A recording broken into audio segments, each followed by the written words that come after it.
দর্শক শুনছিলেন mercantile bank সংবাদ শিরোনাম। এবার বিস্তারিত। স্বাস্থ্য ও পরিবার কল্যাণ উপদেষ্টা নূরজাহান বেগমের আশ্বাসে কর্মবিরতি স্থগিত করেছে ইন্টার্ন চিকিৎসকরা। হামলাকারীদের দ্রুত গ্রেফতারের দাবি জানিয়েছে তারা। এদিকে চিকিৎসকদের নিরাপত্তায় ঢাকা মেডিকেলে 2 প্লাটুন বিজিবি মোতায়েন করা হয়েছে। সুমন তানভীর ও সাকিবুর রহমানকে সাথে নিয়ে আরো জানাচ্ছেন এআর বাদল। হাসপাতালে হামলা ও সহকর্মীকে মারধরের ঘটনায় জড়িতদের শাস্তির দাবিতে কর্মবিরতির ঘোষণা দিয়েছিলেন ইন্টার্ন চিকিৎসকরা। এর ফলে ভেঙে পড়ে স্বাস্থ্য ব্যবস্থা। রোববার বিকেলে বৈষম্য বিরোধী ছাত্র আন্দোলনের নেতারা চিকিৎসকদের সঙ্গে বৈঠকে বসেন।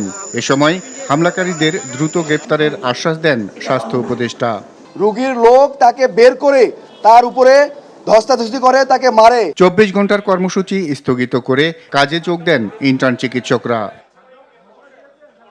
হাসপাতাল কর্তৃপক্ষের আশা, আসামি গ্রেপ্তারের মধ্য দিয়ে সংকটের সমাধান হবে। এআর বাদল, RTV, ঢাকা। ছেলে দেশের জন্য জীবন দিয়েছে, বাবা হিসেবে এটাই বড় পাওয়া। তবে পুলিশের বাধায় ছেলের দাফন পছন্দের জায়গায় দিতে পারেননি অশ্রুসিক্ত চোখে সে আক্ষেপের কথাই জানালেন সাভারে পুলিশের গুলিতে নিহত শহীদ ইয়ামিনের বাবা মোহাম্মদ মহিউদ্দিন। সকালে military institute of science and টেকনোলজির শিক্ষার্থী শহীদ ইয়ামিন ও রাকিবুলের নামে অডিটোরিয়াম মুক্ত মঞ্চ উদ্বোধনের সময় ছেলের স্মৃতিচারণ করতে গিয়ে আবেগপ্রত হয়ে এ কথা বলেন বাবা। বিস্তারিত বিল্লাল হোসেনের রিপোর্টে।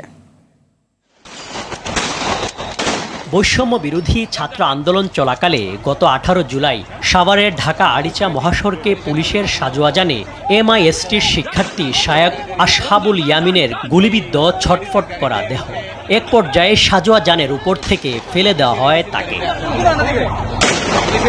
পুলিশের এমন নৃশংসতা দেখে চমকে ওঠে সাধারণ মানুষ।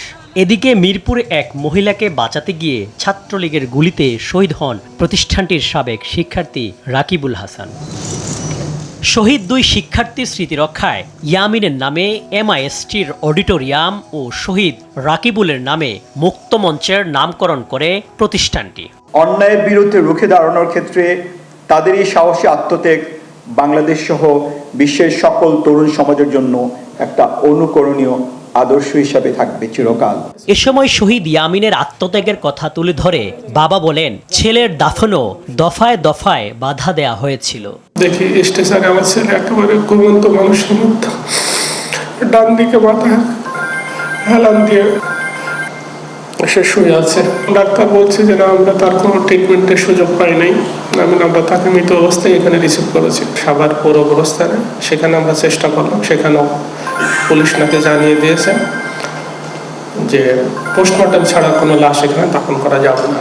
অশ্রুসিক্ত চোখে শহীদ রাকিবুলের বাবা আবু বকর বলেন, বাবা মায়ের কাছে গোপন করেই শুধু দেশের জন্য আন্দোলনে যোগ দিয়েছিল রাকিবুল। যারা আন্দোলনে গেছে তারা তাদের বাপ মাকে কখনো জানায় নাই। তারা বাপ মাকে গোপন করেই তারা ওখানে আন্দোলনে গেছে। নিরপরাধ সন্তানকে গুলি করে হত্যা করেছে, তাদের বিচার হোক। এছাড়াও MISTর কেন্দ্রীয় পাঠাগারে শহীদ ইয়ামিন ও রাকিব কর্নার স্থাপন করা হয়। বিল্লাল হোসেন, RTV, ঢাকা। বর্বর হত্যার ভাইরাল ভিডিওটি 5 আগস্ট সাভার আশুলিয়ার। এতে অংশগ্রহণকারীদের মধ্যে একজন আওয়ামী লীগ নেতার ছেলে, ঢাকা জেলা উত্তর গোয়েন্দা পুলিশের তদন্ত বিভাগের পরিদর্শক আরাফাত হোসেন। ছাত্র জনতাকে নির্বিচারে গুলি করে হত্যার পর মরদেহগুলো ভ্যানে স্তূপ করে রাখা হয়। স্থানীয়দের অভিযোগ, লাশগুলো নিশ্চিহ্ন করতে পুলিশের গাড়িতে তুলে আগুন ধরিয়ে দেওয়া হয়। আশুলিয়ার প্রতিনিধি HM সৌরভের তথ্যচিত্রে আরো জানাচ্ছেন এআর বাদল। ভাইরাল হওয়া ভিডিওতে দেখা যাচ্ছে একটি ব্যাটারি চালিত ভ্যানে চাদরে ঢাকা অনেকগুলো অচেতন দেহ। আরও একটি অচেতন দেহের হাত ও পা ধরে সেই স্তূপের উপরে নিক্ষেপ করে পুলিশের 2 সদস্য।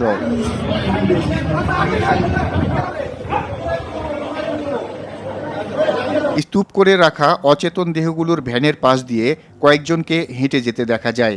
এদের একজনের হাতে ছিল কোদাল, আরেকজন পুলিশের জ্যাকেট পরা। তার পরিচয় বরিশালের বদরটুনি মাধ্যমিক বিদ্যালয়ের অবসরপ্রাপ্ত প্রধান শিক্ষক এবং হরিনাথপুর ইউনিয়ন আওয়ামী লীগের সাবেক সভাপতি মোহাম্মদ আরিফ হোসেনের ছেলে আরাফাত হোসেন। তিনি ঢাকা জেলা উত্তর গোয়েন্দা বিভাগের তদন্ত বিভাগের পরিদর্শক। ঘাতক আরাফাত হোসেন জগন্নাথ বিশ্ববিদ্যালয়ের ভূগোল ও পরিবেশ বিভাগে পড়াশোনা করেছেন। স্থানীয়দের বর্ণনায় আশুলিয়া থানার সামনে ৬টি অচেতন দেহ পুলিশের গাড়িতে তুলে পুড়িয়ে ফেলা হয়। পরের দিন স্বজনরা ৪ জনের মরদেহ চিহ্নিত করেন। নিহতরা হলেন স্থানীয় সাজ্জাদ হোসেন সজল, তানজিল আহমেদ সুজয়, বাইজিদ ও শুভ্র হুমায়ুন। বাকি দুজনের পরিচয় এখনও মেলেনি। তবে ব্যাটারি চালিত ভ্যানে স্তূপ করে তোলা অচেতন দেহগুলোই পুলিশ ভ্যানে পোড়ানো হয়েছে কিনা নিশ্চিত হওয়া যায়নি। সবাই আমি লাশ দেখছি এখানে রাখা ছিল আপনার পুলিশের গাড়িতে, ওনাদের পুরানো হয়েছে। পোলাহান আইছে, পরে গুলি করে মেরে ফেলেছে। থানার ভিতরে আসলে 6টা, ওটা 6টা মুখ চিনা যাওয়া দেখে করে পুরো আগুন দিয়ে পুড়ে ফেলাইছে। না প্যাকেট আমি করে দিছি 6টা। সেদিন দেখেছিলাম এখানে একটা লাশের গাড়ি ছিল দোকানের সামনে, পরে ওই গাড়িতে আগুন দিয়ে দিছে।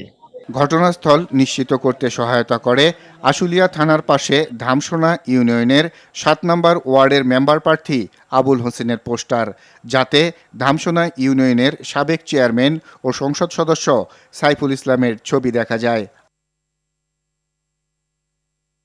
এদের মধ্যে নির্মম হত্যার শিকার বাইজিদের স্ত্রী রিনা আক্তার কঠোর বিচার চেয়েছেন। বলছে যে আমি বিজয় মিছিলে ওইখানে যাব, পুলিশেরা গুলি দিয়ে মারছে, আহত অবস্থায় পরে গাড়িতে উঠে পুড়ে দিয়েছে। আমার এখন অবস্থা খারাপ, চলতেছে না ভালো। লোমহর্ষক ভিডিওটি ভাইরাল হওয়ার পর ঘাতক পুলিশ সদস্যদের মধ্যে চিহ্নিত আরাফাত হোসেন গা ঢাকা দিয়েছেন বলে জানা গেছে। অন্যদের পরিচয় এখনও জানা যায়নি। আর বাদল, RTV, ঢাকা। আশুলিয়ায় পুলিশ ভ্যানে মরদেহ রেখে আগুন জ্বালিয়ে দেওয়ার ঘটনায় মামলা দায়ের করা হবে বলে জানিয়েছেন ঢাকা জেলা পুলিশ সুপার আহমদ মঈদ। রোববার ঘটনাস্থল ও আশুলিয়া থানা পরিদর্শন শেষে সাংবাদিকদের কথা জানান তিনি। বলেন, ভাইরাল হওয়া ভিডিও নিয়ে তদন্ত শুরু হয়েছে। শিগগিরই জড়িতদের শনাক্ত করে আইনের আওতায় আনা হবে। 5 আগস্ট পর্যন্ত সংঘর্ষের ঘটনায় নিহত পুলিশ সদস্যদের বিষয়ে আরেকটি মামলা দায়ের করা হবে বলেও উল্লেখ করেন তিনি। সাবেক ডেপুটি স্পিকার শামসুল হক টুকু, সাবেক প্রতিমন্ত্রী জুনায়েদ আহমেদ পলক ও সাবেক ক্রীড়া উপমন্ত্রী আরিফ খান জয় সহ 6 জনের ফের রিমান্ড মঞ্জুর করেছে আদালত। আলাদা 3 হত্যা মামলায় ঢাকা মেট্রোপলিটন ম্যাজিস্ট্রেট মইনুল ইসলাম রিমান্ডের এই আদেশ দেন।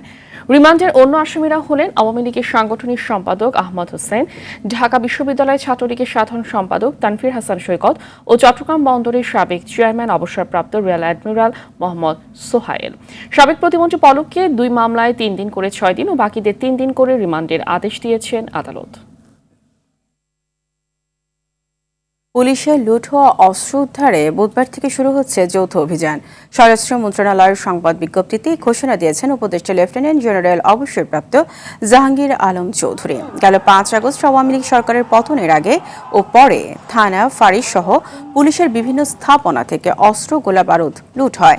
সেসব অস্ত্র সংশ্লিষ্ট থানায় জমা দিতে অনুরোধ জানিয়ে মঙ্গলবার পর্যন্ত সময় বেঁধে দেয় পুলিশ সদর দপ্তর। এই সময়ের মধ্যে কিছু অস্ত্র উদ্ধার হলেও অনেক আগ্নেয়াস্ত্র রয়ে গেছে বাইরে। এইসব অস্ত্র উদ্ধারেই শুরু হচ্ছে যৌথ অভিযান। সামনে সব চ্যালেঞ্জ মোকাবেলা করে দেশে গণতন্ত্র প্রতিষ্ঠা ও মুক্তবাজার অর্থনীতি প্রতিষ্ঠায় কাজ করবে বিএনপি। সেই লক্ষ্যে কাজ করছেন তারেক রহমান। বিএনপির 46তম প্রতিষ্ঠা বার্ষিকীতে দলের প্রতিষ্ঠাতা ও শহীদ রাষ্ট্রপতি জিয়াউর রহমানের সমাধিতে শ্রদ্ধা নিবেদন শেষে এসব কথা বলেন দলটির মহাসচিব মির্জা ফখরুল ইসলাম আলমগীর। খান আলমিনের রিপোর্টে থাকছে বিস্তারিত। বিএনপির 46তম প্রতিষ্ঠা বার্ষিকী উপলক্ষে দলের প্রতিষ্ঠাতা, স্বাধীনতার ঘোষক প্রয়াত রাষ্ট্রপতি জিয়াউর রহমানের সমাধিতে শ্রদ্ধা নিবেদন করেন সর্বস্তরের নেতাকর্মী। পরে বিএনপি মহাসচিব মির্জা ফখরুল ইসলাম আলমগীর বলেন, বাংলাদেশে একদলীয় শাসন ব্যবস্থা থেকে বহুদলীয় গণতন্ত্র প্রবর্তন করেছেন জিয়াউর রহমান। 46 বছরে সেই গণতন্ত্র ও অর্থনৈতিক সংস্কারের চেষ্টা করেছে বিএনপি। বাংলাদেশ জাতীয়তাবাদী দল সবসময় নেতৃত্ব দিয়েছে, আগামী দিনেও তার সঠিক রাজনীতি এবং জনগণকে সঙ্গে নিয়ে আবারও সঠিকভাবেই সামনের দিকে এগিয়ে যাবে এবং দেশকে পুনর্গঠন করবার কাজে মত। এখন বাংলাদেশ জাতীয়তাবাদী দলের মূল কাজ শহীদ প্রেসিডেন্ট জিয়া রহমান সাহেব যে স্বপ্ন দেখেছিলেন, যে আদর্শ তিনি প্রতিষ্ঠা করেছিলেন, সেই আদর্শকে বাস্তবায়িত করা। প্রতিষ্ঠা বার্ষিকী উপলক্ষে নয়াপল্টনে কেন্দ্রীয় কার্যালয়ের সামনে দোয়া মাহফিলের আয়োজন করা হয়। এ সময় দলের স্থায়ী কমিটির সদস্য সহ সিনিয়র নেতারা উপস্থিত ছিলেন। বক্তারা বলেন, শেখ হাসিনার স্বৈরাচারী শাসন কেবল 9 দিনের ছাত্র জনতার গণ অভ্যুত্থানে শেষ হয়নি, দীর্ঘ 1.5 দশক ধরে যে গণতান্ত্রিক আন্দোলন হয়েছে তারই সফল সমাপ্তি। 17 বছর আন্দোলন করেছি, রাজপথ প্রকম্পিত করেছি। আমাদের এই কর্মীদের অবদানকে ভুলে গেলে হবে না। অনেকে বলতে যাচ্ছেন যে বিএনপি কোনো অবদানই নাই। আমি ভাই, বিএনপি কি 17টা বছর রাস্তায় প্যারেড করছে খামাখাই? এখানে ছাত্রদের পাশে যেই জনতা ছিল, সেই জনতা হলো বিএনপির একটা অংশ। গত 15-16 বছর ধরে আমরা যে সংগ্রাম করেছি, এই সংগ্রাম ছিল গণতন্ত্র পুনরুদ্ধারের সংগ্রাম।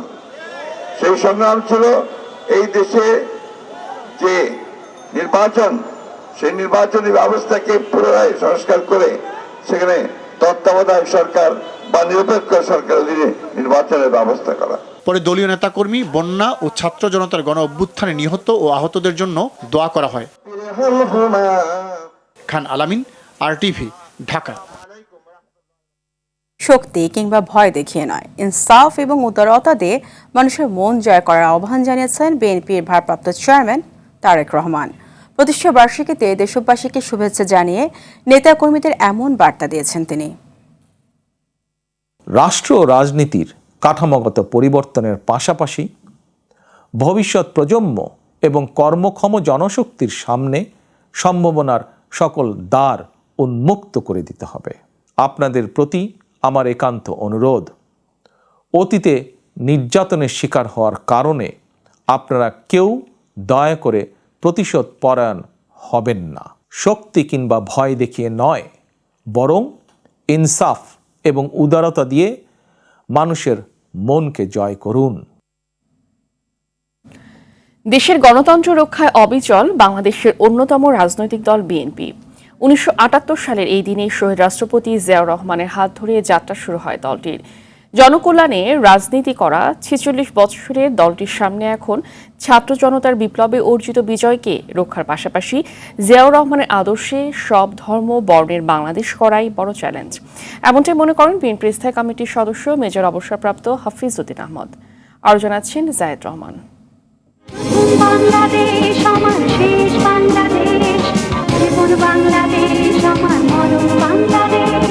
1978 সালের 1 সেপ্টেম্বর রমনা রেস্তোরাঁয় আনুষ্ঠানিকভাবে যাত্রা শুরু বাংলাদেশ জাতীয়তাবাদী দল বিএনপির। ইতিহাসের দাবি আর দেশবাসীর আকাঙ্ক্ষায় অভ্যুদয় ঘটে এই রাজনৈতিক দলের।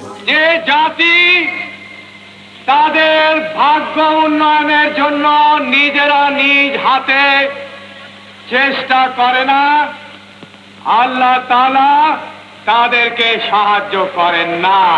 বহুদলীয় গণতন্ত্রের প্রবক্তা জিয়াউর রহমানের বিএনপির ঘোষণাপত্রে বলা হয়, বাংলাদেশি জাতীয়তাবাদের ভিত্তিতে ইস্পাত কঠিন গণঐক্য, ব্যাপক জনভিত্তিক গণতন্ত্র ও রাজনীতি প্রতিষ্ঠা, ঐক্যবদ্ধ ও সুসংগঠিত জনগণের অক্লান্ত প্রয়াসের মাধ্যমে জাতীয় অর্থনৈতিক মুক্তি, আত্মনির্ভরশীলতা ও প্রগতি অর্জন এবং সাম্রাজ্যবাদ, সম্প্রসারণবাদ, নয়া উপনিবেশবাদ, আধিপত্যবাদের বিভীষিকা থেকে মুক্তির লক্ষ্যে গঠিত হয়েছে দলটি। তিনি গণতন্ত্রকে বিকশিত হওয়ার জন্য সুযোগ দিয়েছেন এবং বিএনপি দীর্ঘদিনের পথ পরিক্রমায় এইভাবে বিএনপি দেশের জনপ্রিয় দলে পরিণত হয়েছে।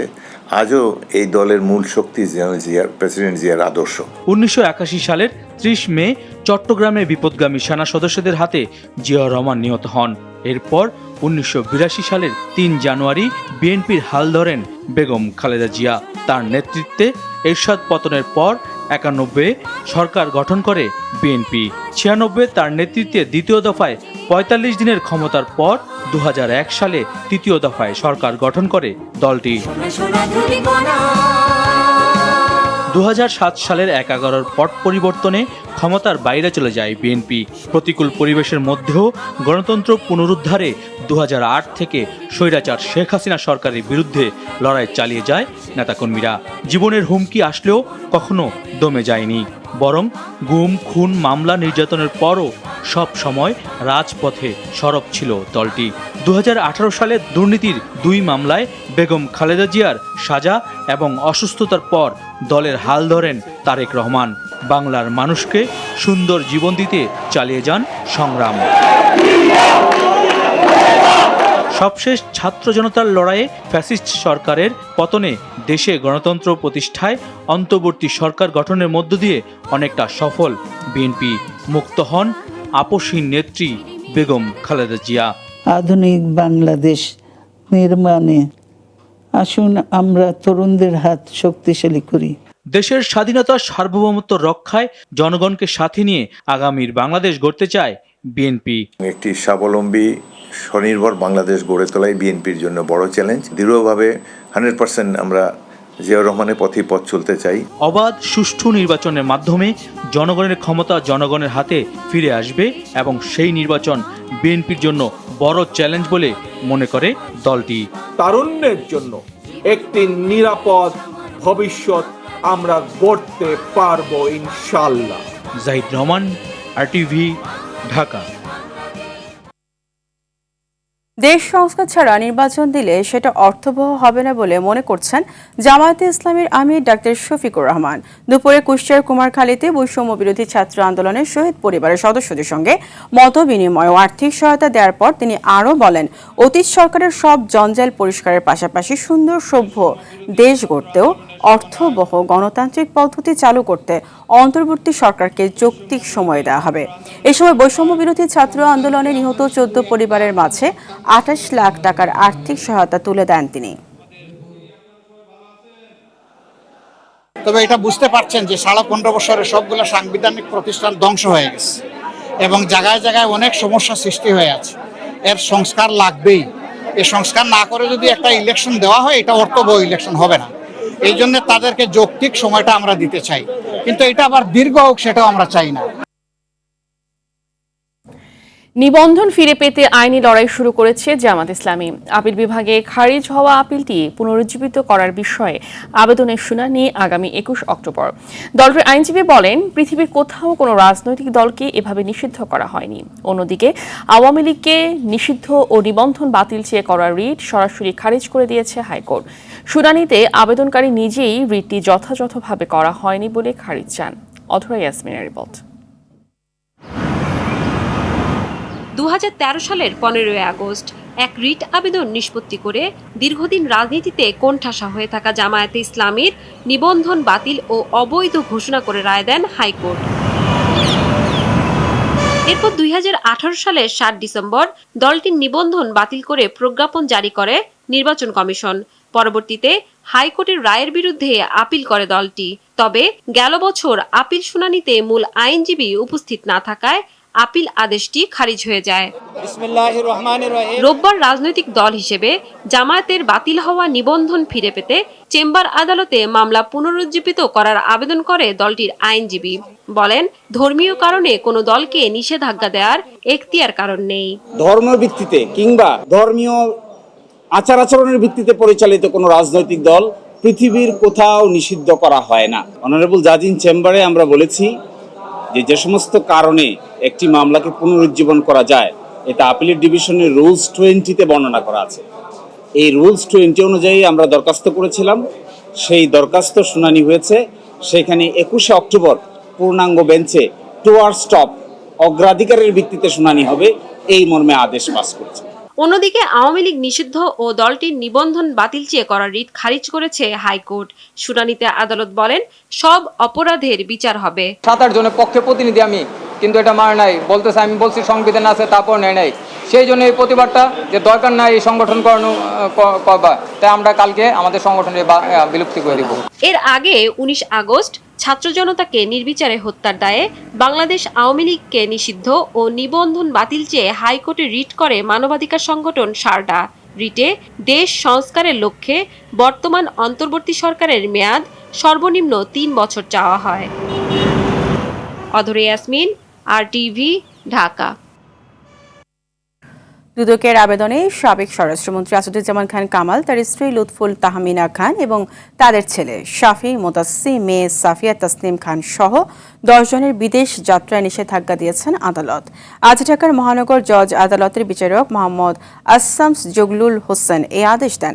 নিষেধাজ্ঞায় থাকা অন্যরা হলেন স্বরাষ্ট্র মন্ত্রণালয়ের যুগ্ম সচিব ধনঞ্জয় কুমার দাস, সাবেক ডিআইজি মোল্লা নজরুল ইসলাম, স্বরাষ্ট্র মন্ত্রণালয়ের ভারপ্রাপ্ত অতিরিক্ত সচিব মোহাম্মদ হারুনুর রশিদ বিশ্বাস, জনসংযোগ কর্মকর্তা শরীফ মাহমুদ অপু, প্রশাসনিক কর্মকর্তা মোল্লা ইব্রাহিম হোসেন এবং স্বরাষ্ট্রমন্ত্রীর APS মনির হোসেন। তাদের বিরুদ্ধে বদলি, পদোন্নতি, নিয়োগ এবং কেনাকাটায় সিন্ডিকেটের মাধ্যমে কোটি কোটি টাকা ঘুষ গ্রহণের অভিযোগ তদন্ত চলছে। উপরোক্তদের বিদেশ যাত্রায় নিষেধাজ্ঞা চেয়ে দুদকের উপপরিচালক মোহাম্মদ জাহাঙ্গীর আলম আদালতে আবেদন করেছিলেন। এদিকে সাবেক মৎস্য ও প্রাণী সম্পদ মন্ত্রী শ্রম রেজাউল করিম ও সাবেক শ্রম প্রতিমন্ত্রী মুন্নুজান সুফিয়ানের বিরুদ্ধে ক্ষমতার অপব্যবহার ও অবৈধ সম্পদ অর্জনের বিষয়ে অনুসন্ধানের সিদ্ধান্ত নিয়েছে দুর্নীতি দমন কমিশন। দেশের দক্ষিণ পূর্বাঞ্চলে বন্যা পরিস্থিতির বেশ উন্নতি হয়েছে, তবে ধীর গতিতে পানি কমায় দুর্ভোগ কমেনি বানভাসী মানুষের। দুর্গত এলাকায় দ্রুত ছড়িয়ে পড়ছে পানিবাহিত রোগ, পাশাপাশি বিশুদ্ধ পানি ও খাবার সংকটে মানবেতর জীবন কাটছে তাদের। এছাড়া এসব এলাকায় বেড়েছে সাপের উপদ্রব। প্রতিদিন সাপের কামড় নিয়ে অনেক রোগী ভর্তি হচ্ছে হাসপাতালগুলোতে। প্রতিনিধিদের তথ্যচিত্রে নুসরাত জাহান সিনথির রিপোর্ট। কয়েকদিন ধরে বৃষ্টিপাত কমায় দেশের বন্যা পরিস্থিতির উন্নতি হচ্ছে, তবে ভেসে উঠছে ব্যাপক ক্ষয়ক্ষতির চিহ্ন। ফেনীতে পানি কমলেও দাগনভূঞা উপজেলার বেশিরভাগ গ্রামের মানুষ পানিবন্দী অবস্থায় আছে। উঁচু এলাকার লোকজন আশ্রয় কেন্দ্র থেকে বাড়ি ফিরতে শুরু করেছে, তবে প্রয়োজনীয় খাদ্য সামগ্রী ও বিশুদ্ধ পানির অভাবে দুর্ভোগ কমেনি তাদের। পানি উঠছে এদিকে কারার মুখে জানা ভিতরে আমি এখানে আসার একদিন 2 ফোল্ডার পাইছি। আইতে পারি না, হানিগানি এক কমল পানি। লক্ষ্মীপুরে গেল কয়েকদিন আবহাওয়া শুষ্ক থাকায় কমছে বিভিন্ন এলাকার পানি, তবে এসব জায়গায় পানিবাহিত নানা রোগে আক্রান্ত হচ্ছে মানুষ। অসুস্থদের সেবায় জেলা প্রশাসনের পক্ষ থেকে 66টি মেডিকেল টিম গঠন করা হয়েছে। আমরা খাওয়া দাওয়া কষ্ট করছি, চলতে পারছি না, আমাদের বাড়ি অনেক পানি উঠছে।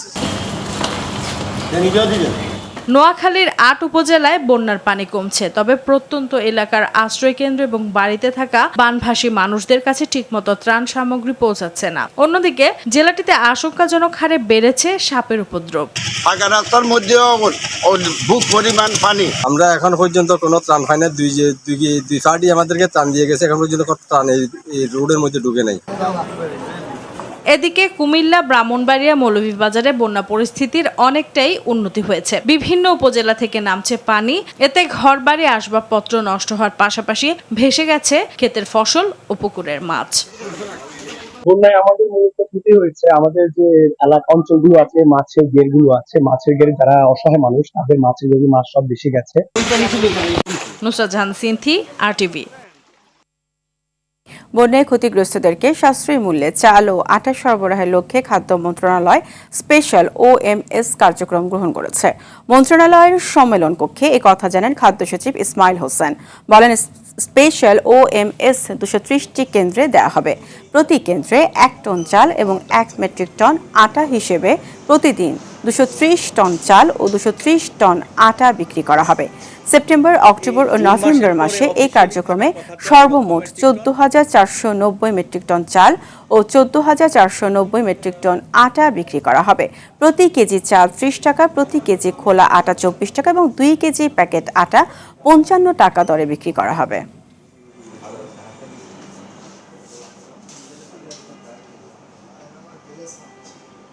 এই জুন মাসের পরে অফিসিয়ালি থাকার কথা 13 লক্ষ মেট্রিক টন।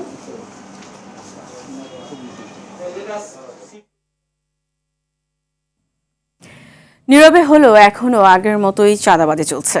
অভিযোগ কারওয়ান বাজার ব্যবসায়ী নেতাদের। ভোক্তা অধিকার সংরক্ষণ অধিদপ্তরের মহাপরিচালক AH শফিকুজ্জামান জানান, রাজধানীর বাজারগুলোতে চাঁদাবাজির বিষয়টি উপদেষ্টা সহ সংশ্লিষ্টদের কাছে তথ্য তুলে ধরা হবে। নিত্যপণ্যের মূল্য স্থিতিশীল ও সরবরাহ স্বাভাবিক রাখতে সকালে কারওয়ান বাজার ব্যবসায়ী সমিতি, পাইকারি ও খুচরা ব্যবসায়ীদের সঙ্গে মতবিনিময়ে একথা বলেন তারা। ইকবাল অনিকের রিপোর্ট। গেল 15 বছরে কারণ বাজারে প্রতিদিন চাঁদাবাজি হতো 1 থেকে 1.5 কোটি টাকা। বাজারের উত্তর দিক দিয়ে যেসব সবজি প্রবেশ করে তা দক্ষিণ দিক দিয়ে বের হবার সময় 3 গুণ বেশি দামে বিক্রি হতো। ব্যবসায়ীরা জানায় সেই চাঁদাবাজি এখনো বন্ধ হয়নি। আওয়ামী লীগ সরকারের আমলের মতো এখনো চাঁদাবাজি চলছে, শুধু হাত বদল হয়েছে মাত্র। তবে তারা চাঁদাবাজি সম্পর্কে কথা বলতে এখনো ভয় পাচ্ছে। 5 আগস্টের আগে যা ছিল 5 আগস্টের পরে এর থেকে কোনো কিছু থেকে নিস্তার উপায় নেই। এটা হলো বাস্তবতা এবং সেটা কিভাবে হাত বদল হয়েছে, কিভাবে হচ্ছে না হচ্ছে সেটা খুঁজে বের করার দায়িত্ব আপনাদের। 200 বস্তা মাল দিলাম শুভ ট্রেডার্সের নামে, কত বেচবো কি বেচবো কিচ্ছু মেমো নাই, কিন্তু ওইটা রোডের চালান, ট্রাক ড্রাইভারের চালান, যাতে ওইটা রোডে কেউ না ধরে। এ সময় জাতীয় ভোক্তা অধিকার সংরক্ষণ অধিদপ্তরের মহাপরিচালক বলেন, রাজধানীর বাজারগুলোতে চাঁদাবাজি আগেও হয়েছিল, এখনো হচ্ছে। বিষয়টি উপদেষ্টা সহ সংশ্লিষ্টদের কাছে তথ্য তুলে ধরার কথা জানান তিনি। চাঁদাবাজি যেটা ছিল সেই চাঁদাবাজিটা কিন্তু নীরবে আছে, সেটি কম বেশি সেটা অন্য বিষয়, কিন্তু সেই চাঁদাবাজিটা আবার নতুন করে শুরু হয়েছে, এটি স্পষ্ট। এবং আমাদের কাছেও সেই তথ্যগুলোই আছে যে নতুন করে চাঁদাবাজি হচ্ছে। তা আমরা সেই বিষয়টিকে এখানে তুলে ধরবো আমাদের নেক্সট মিটিং যেটা। চাঁদাবাজি কিছুটা কমলেও নিত্যপণ্যের দাম না কমা নিয়ে ব্যবসায়ীরা মুখ খুলতে নারাজ বলে জানায় ভোক্তা অধিকার সহ সংশ্লিষ্টরা। ইকবাল অনিক, RTV, ঢাকা। গোপালগঞ্জে সড়ক দুর্ঘটনায় 6 জন নিহত হয়েছে। সকালে ঢাকা খুলনা মহাসড়কের কাশিয়ানী উপজেলার মাঝিগতি এলাকায় যাত্রীবাহী বাস ও ট্রাকের মুখোমুখি সংঘর্ষ হয়। এতে এক নারী সহ 6 জন নিহত হয়। এ সময় আহত হয় 19 জন। পুলিশ জানায়, খুলনা থেকে ছেড়ে আসা ঢাকাগামী ইমাদ পরিবহনের একটি বাসের সঙ্গে বিপরীত দিক থেকে আসা ট্রাকের মুখোমুখি সংঘর্ষ হয়। এতে ইমাদ পরিবহনের বাসটি দুমড়ে মুচড়ে পাশের খাদে পড়ে যায়। এতে ঘটনাস্থলে 5 জন এবং হাসপাতালে নেওয়ার পর আরও 1 জন মারা যায়। নিহত ব্যক্তিদের মধ্যে 4 জনের পরিচয় পাওয়া গেছে। তারা হলেন খুলনার সামাদ আলী, তানিয়া আফরোজ, সাকিবুর রহমান ও গোপালগঞ্জের রোহিত শেখ।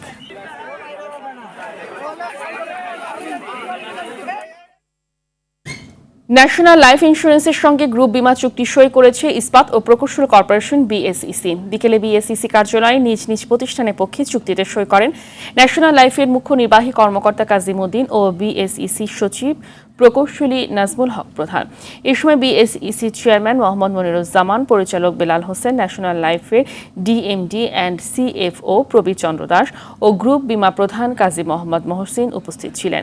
চুক্তির আলোকে BSEC কর্মকর্তা কর্মচারীদের গ্রুপ বীমা সেবা দেবে ন্যাশনাল লাইফ।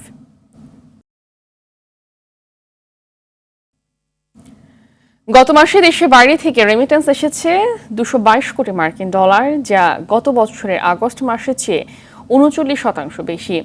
বাংলাদেশ ব্যাংক জানিয়েছে এসব তথ্য। এদিকে কেন্দ্রীয় ব্যাংকের প্রবাসী আয় সংক্রান্ত হালনাগাদ প্রতিবেদন থেকে জানা গেছে, আগস্ট মাসের প্রথম 28 দিনে প্রবাসী আয়ের পরিমাণ ছিল 207 কোটি 10 লাখ ডলার, যা 2023 সালের আগস্ট মাসের একই সময় ছিল 143 কোটি 10 লাখ ডলার। এর আগের মাস জুলাইয়ে প্রবাসী আয় এসেছিল প্রায় 191 কোটি মার্কিন ডলার, যা গত 10 মাসের মধ্যে সবচেয়ে কম আয় ছিল। তবে অন্তর্বর্তী সরকার গঠনের পর পরিস্থিতি স্বাভাবিক হতে শুরু করে।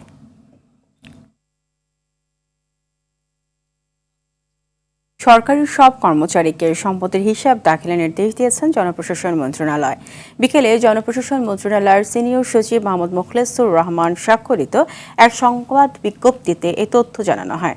মূলত দুর্নীতি প্রতিরোধে এবং সরকারি চাকরিজীবীদের আয় ব্যয়ের হিসাব স্বচ্ছতা ও অর্জিত সম্পদের বিষয়ে জবাবদিহিতা আনার জন্য অন্তর্বর্তীকালীন সরকার এই উদ্যোগ নিয়েছে।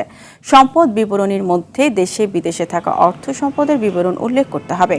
এর আগে গত 24 আগস্ট স্বচ্ছতা এবং জবাবদিহিতা নিশ্চিতের লক্ষ্যে সুপ্রিম কোর্টে কর্মরত বিচার বিভাগীয় কর্মকর্তা ও তাদের পরিবারের সদস্যদের সম্পদের হিসাব বিবরণী 1 সেপ্টেম্বরের মধ্যে দাখিলের নির্দেশ দেওয়া হয়।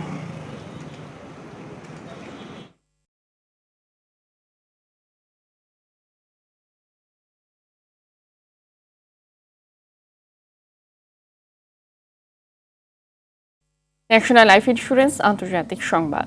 ক্রমেই শক্তিশালী হচ্ছে আরব সাগরে সৃষ্ট গভীর নিম্নচাপটি।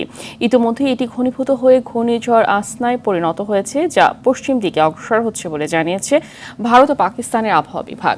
আসনা ঘূর্ণিঝড়টি বর্তমানে ভারতের গুজরাটের ভুজ অঞ্চল থেকে 190 কিলোমিটার পশ্চিম উত্তর পশ্চিমে এবং করাচি থেকে 200 কিলোমিটার দক্ষিণ পূর্বে অবস্থান করছে।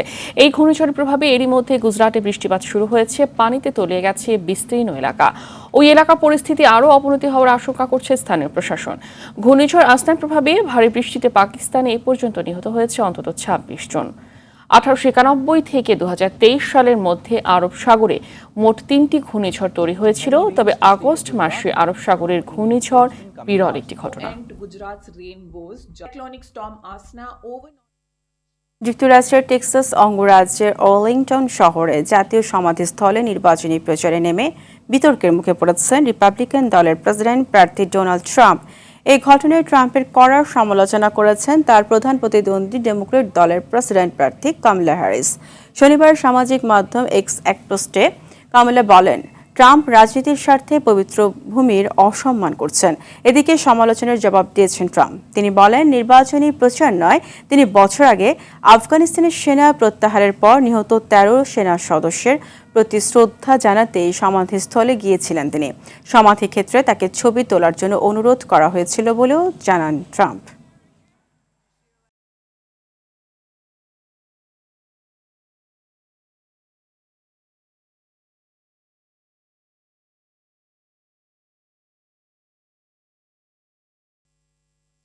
ফিলিস্তিনের গাজার একটি সুড়ঙ্গ থেকে 6 জিম্মির মরদেহ উদ্ধার করেছে ইসরায়েলি প্রতিরক্ষা বাহিনী IDF।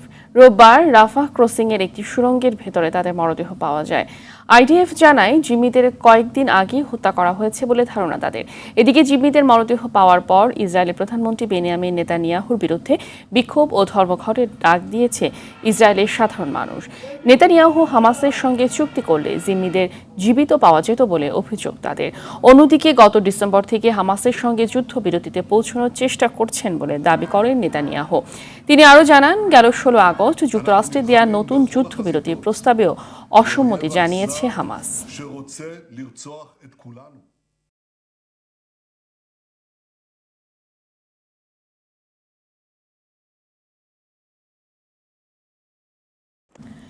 এইচপি দলের হয়ে অস্ট্রেলিয়া সফরে খেলা জাতীয় দলের কয়েকজন ক্রিকেটারদের পারফরমেন্সে সন্তুষ্ট নয় নির্বাচক হান্নান সরকার।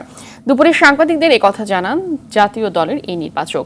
এছাড়া দল ফাইনালে খেললেও ক্রিকেটারদের সামগ্রিক পারফরমেন্সেও সন্তুষ্ট নন তিনি। তবে তরুণ কয়েকজন ক্রিকেটারের পারফরমেন্স নজর কেড়েছে বলেও জানান হান্নান সরকার। সামনে রয়েছে NCL ও ইমার্জিং T20 টুর্নামেন্ট। সেটাকে সামনে রেখে সোমবার মিরপুরে শুরু হবে অনুশীলন ক্যাম্প।